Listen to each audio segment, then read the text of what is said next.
Porto 1-0 Arsenal. Mikel Arteta insists Arsenal will learn from defeat. The stats may make nervy reading after defeat at Porto in the Champions League last 16, but Arsenal manager Mikel Arteta insists his side will learn before the second leg in North London. The Gunners lost in stoppage time thanks to Galeno's superb strike, but Arteta remains confident Arsenal will prevail in the tie. Arsenal have not reached the quarter-final stage since 2009-10 and have won the first leg in just one of their last 12 two-legged knockout ties in the competition, drawing 2 and losing 9. They are also competing in the Champions League for the first time since 2017 and looked far short of their free-flowing best at the Estadio do Dragão. "We will learn from it.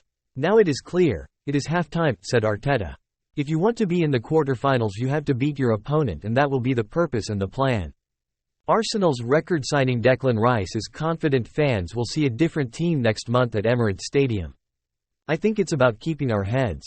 It's hard to concede that leg," he said. "Knowing how we play at home, with our fans and energy, I think you'll see a team on the front foot from the start, and we'll be looking to do that. It's a real kick in the teeth because we've conceded late, but we know what to do."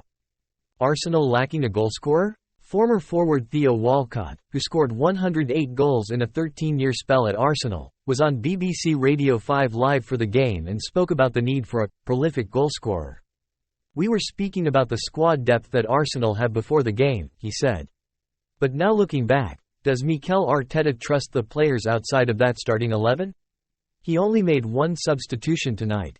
The Gunners' boss named an unchanged side for 3 successive games, and after free-scoring league wins at West Ham and Burnley, this seemed like a game too far for the same set of players.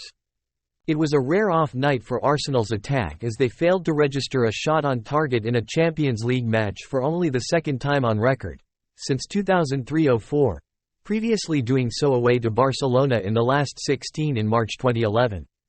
"I've said this numerous times recently, I think the argument about Arsenal's lack of prolific goalscorer will rear its ugly head again," Walcott continued. "I am a big fan of a certain Brentford forward that I won't name, but it is one of those. Arsenal are a really big team, but with all the set pieces, if you've got someone like that in your team you are an even bigger threat."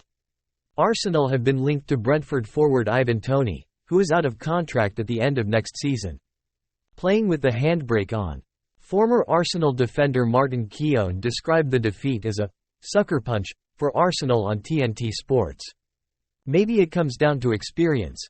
I hope it doesn't come back to haunt them," he said. It was a harsh lesson for Arteta and his team tonight.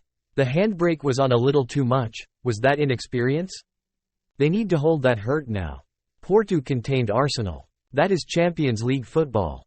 Former Celtic manager Neil Lennon was on BBC Radio 5 Live for the game and thinks Arsenal still have a good chance of going through to the quarter-final stage. "I don't think Arsenal did a lot wrong, and I don't think 1-0 will be enough for Porto going to the Emirates," he said.